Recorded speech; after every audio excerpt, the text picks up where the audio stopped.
السلام علیکم ورحمۃ اللہ وبرکاتہ۔ خواتین و حضرات، میں قاری حامد پی ہے، وظیفہ QHP TV چینل یوٹیوب سے آپ سے مخاطب ہوں۔ آپ مجھے فیس بک، ٹک ٹاک، انسٹاگرام پر بھی دیکھتے ہیں۔ خواتین و حضرات، ہمارا مشن مسلمان بھائی اور بہنوں کو شرک کلام سے بچانا ہے اور قرآنی وظائف بتانے ہیں جس کے پڑھنے سے آپ اپنے مشکلوں پریشانیوں کا حل اللہ سے پائیں۔ خواتین حضرات،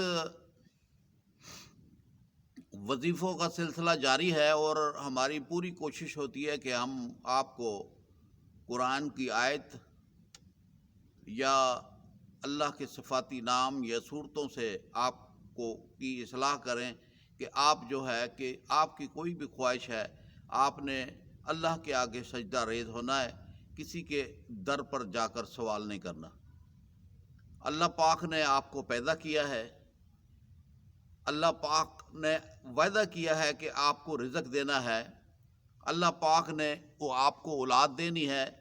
اللہ پاک نے آپ کی آزمائش کرنی ہے۔ تو جس وقت انسان کی آزمائش آتی ہے، اللہ پاک تو آزمائش کر کے دیکھ رہے ہوتے ہیں کہ میرا بندہ کہاں کہاں جاتا ہے یا مجھے پکارتا ہے، مجھ سے مخاطب ہوتا ہے،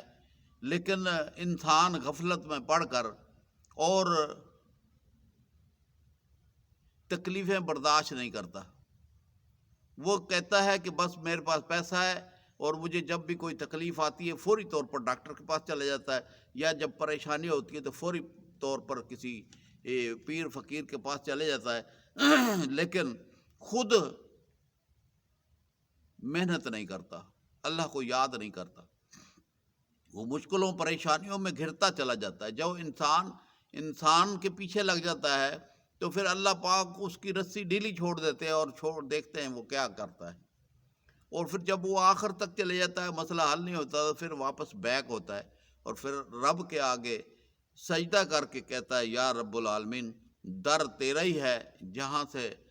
سب کچھ ملتا ہے۔ تو اگر ہم پہلے ہی رب العالمین کے آگے جھک جائیں اور رب سے فریاد کریں کہ یا رب العالمین، ہماری خطائیں معاف فرما، ہماری مشکلیں حل فرما، یا اللہ میں تجھ سے مدد چاہتا ہوں، ایاک نعبد و ایاک نستعین، یا اللہ میں تیری عبادت کرتا ہوں، تجھ سے ہی مدد چاہتا ہوں، اور اہدنا الصراط المستقیم، اور چلا مجھے سیدھے راستے کی طرف۔ تو آپ اگر رب العالمین کی آزمائش کو سے معافی مانگنے کے لیے اللہ کا ذکر کریں گے، اللہ سے مدد چاہیں گے، تو اللہ کے حکم سے آپ کی تمام خواہشیں پوری ہو جائیں گی۔ ایک وظیفہ لے کر حاضر ہوا ہوں، یہ وظیفہ اولیاء اللہ کے علم کا خزانہ ہے، یعنی کہ اولیاء اللہ کا یہ ورد تھا۔ اولیاء اللہ اس ورد کو کثرت سے پڑھتے تھے، اور جب بھی کوئی حاجت ہوتی تھی، کوئی ضرورت ہوتی تھی، تو فوری طور پر اس وظیفے کو پڑھنا شروع کر دیتے تھے، اللہ کی طرف سے رحمت آ جاتی تھی، برکت آ جاتی تھی، خواہشیں پوری ہو جاتی تھی۔ مجھے بھی یہ وظیفہ، میں ایک درخت کے نیچے بیٹھا یا حیو یا قیوم کثرت کے ساتھ پڑھ رہا تھا، بس دل میں آیا، پڑھنا شروع کر دیا۔ اکثر جو ہے دل میں جو بھی اللہ کی کلام آتی میں پڑھنا شروع کر دیتا، کبھی لا الہ الا اللہ، لا الہ الا اللہ پڑھتا، کبھی یا حیو یا قیوم پڑھتا، یا کبھی یا منانو یا حنانو یا منانو یا حنان پڑھتا، اور مختلف وظیفے جو ہیں وہ زبان سے جاری رہتے۔ تو ایک درخت کے نیچے میں جناب یا حیو یا قیوم پڑھ رہا تھا، تو پیچھے سے کچھ اور کی آواز آ رہی تھی، لیکن میں نے توجہ نہیں دی، میں نے کہا کوئی بچے یا کوئی گھرانہ گزر رہا ہوگا، لیکن جو ہے کہ وہ شور آہستہ آہستہ جو ہے کہ وہ کم ہوتا چلا گیا، اور جناب اچانک ایک بزرگ لمبی داڑھی اور جناب علی کہ وہ میرے سامنے آ گئے، اور وہ کہنے لگے کیا پڑھ رہے ہو؟ میں نے کہا یا حیو یا قیوم پڑھ رہا ہوں، اللہ کو منا رہا ہو، رب کا ذکر کر رہا ہو، رب کی رحمت کا طلبگار ہوں، تو وہ بزرگ میرے پاس بیٹھ گئے اور کہنے لگے میں آپ کو ایک وظیفہ نہ بتا دوں کہ جس کے پڑھنے سے اللہ آپ کے اوپر مہربان ہو جائے گا اور 50 سال کی جو درینہ خواہشیں ہیں وہ پوری ہو جائیں گی۔ ایسا میں آپ کو وظیفہ بتا کے دے رہا ہوں، کیونکہ آپ وظیفہ پڑھتے ہیں تو اس لیے جو ہے آپ کو ایک وظیفہ گفٹ کر رہا ہوں۔ اس وظیفے کو اس طریقے سے پڑھنا تو اللہ آپ کے اوپر مہربان ہوگا۔ تو میں نے کہا کہ اولیاء اللہ کا وظیفہ ہے اور ایک درویش کا عطا کردہ وظیفہ ہے، تو میں آپ تک بھی پہنچا دوں تاکہ آپ کی خواہشیں بھی پوری ہو جائیں۔ ماہ رمضان کا پہلا عشرہ ختم ہونے کو ہے اور دوسرا عشرہ شروع ہونے کو ہے، تو آج میں آپ کو رمضان کی جہاں پر اتنی نعمتیں ہیں وہاں پر ایک نعمت اس وظیفے کے بھی آپ شامل کر لیں کہ آپ نے رمضان شریف میں نماز تراویح پڑھ کر، نماز تراویح عشاء کی نماز پڑھنے کے بعد پھر سو جاتے ہیں اور پھر 3 بجے اٹھتے ہیں اور پھر وہ نماز تراویح جو ہے وہ تہجد کی جو 8 رکعتیں تھیں، جو 12 رکعتیں تھیں، یا زیادہ تر تو 8 رکعتوں کا حوالہ ہمارے پاس ہے کہ 8 رکعتیں جو تھی وہ تہجد کی تھی اور جناب علی کے عشاء کی نماز کے ساتھ ان کو ٹچ کر دیا گیا تو آج وہ 8 رکعتیں جو ہیں وہ 20 رکعتیں بھی پڑھی جاتی ہیں اور اس کے بعد 3 وتر پڑھے جاتے ہیں۔ تو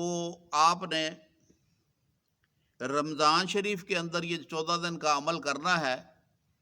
اور عام دنوں میں بھی آپ اس عمل کو کر سکتے ہیں۔ یہ عمل دل کی خواہشیں حسرتیں پوری ہو جائیں گی، جو بھی آپ کی دل میں خواہش ہے، گھر چاہیے، بنگلہ چاہیے، گاڑی چاہیے، ہے جی، شادی کی خواہش مند ہے، بیرونی ملک سفر کرنا چاہتے ہیں، اور آپ جو ہے کہ عزت چاہتے ہیں، دنیا کے اندر عزت اور شہرت چاہتے ہیں، سب کچھ ملے گا، اللہ پاک عطا فرمائیں گے۔ تو خواتین و حضرات، یہ 14 دن کا وظیفہ ہے۔ آپ نے عشاء کی نماز پڑھ کر، تراویحیں پڑھ کر،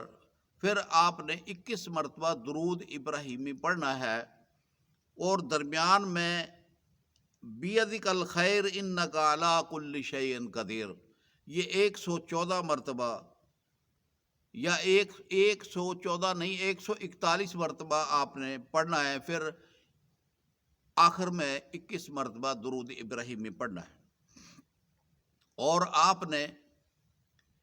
پڑھنے کے بعد خصوصی دعا مانگنی ہے، اپنے حق میں دعا مانگیں، اپنے گھر والوں کے حق میں دعا مانگیں، اسلام کے حق میں دعا مانگیں، پاکستان اپنے ملک کے حق میں دعا مانگیں، اور اپنے خاندان کے حق میں دعا مانگیں۔ ایک بات آپ سے گزارش کر دوں، یہ وظیفہ تو آپ نے روزانہ پڑھنا ہے اور 14 دن پڑھنے، رمضان شریف کے جو اچھے دن ہیں ان میں ثواب ہی ثواب ہے، تو آپ جناب علی کے اپنی عبادات کے ساتھ یہ وظیفہ بھی شامل کر لیں رمضان شریف میں، تاکہ برکتیں ہی برکتیں ہو جائیں۔ اور جناب علی بات یہ عرض کرنا چاہوں کہ رمضان کے مہینے میں زکوٰۃ دی جاتی ہے، صدقات دیے جاتے ہیں، خیرات دی جاتی ہے، فطرانہ دیا جاتا ہے۔ تو آپ حضرات سے گزارش ہے کہ میں بار بار ایک ہی بات کہتا ہوں کہ اللہ کو ناراضگی پسند نہیں ہے، تو اللہ کو جب ناراضگی پسند نہیں ہے تو آپ اپنے ہی خاندان کے اندر بھائی بہن جو ناراض ہیں، آپ ان کے گھر میں راشن پہنچا دیں، نقدی پہنچا دیں، اور پھر آپ خود نہیں ان کے گھر جا سکتے تو اپنے دوست کے تھرو پہنچا دیں تاکہ ان کا چولہا جل جائے، ان کی عید جو ہے وہ نئے کپڑوں کے ساتھ ہو جائے، ان کے روزے جو ہیں وہ آپ کے نقدی دینے کے ساتھ وہ روزے رکھ لیں۔ تو مجھے امید ہے کہ آپ ضرور بضرور نیک کاموں میں حصہ لیں گے۔ اللہ پاک آپ کو دیتا ہے اور آپ تقسیم کریں۔ جتنا ہی اللہ کی مخلوق کو تقسیم کریں گے اللہ پاک برکت ڈالیں گے۔ تو خواتین و حضرات، وظیفوں کا سلسلہ جاری ہے، اور ہم وظیفہ Q H P T V channel پر اپلوڈ کرتے ہیں اور آپ کی طرف بھیجتے ہیں، اور آپ اسے شیئر کر کے جہاں جہاں تک بھیجنا چاہتے ہیں بھیجیں۔ اللہ پاک آپ کو عمل کرنے کی توفیق عطا فرمائے۔ السلام علیکم ورحمۃ اللہ وبرکاتہ۔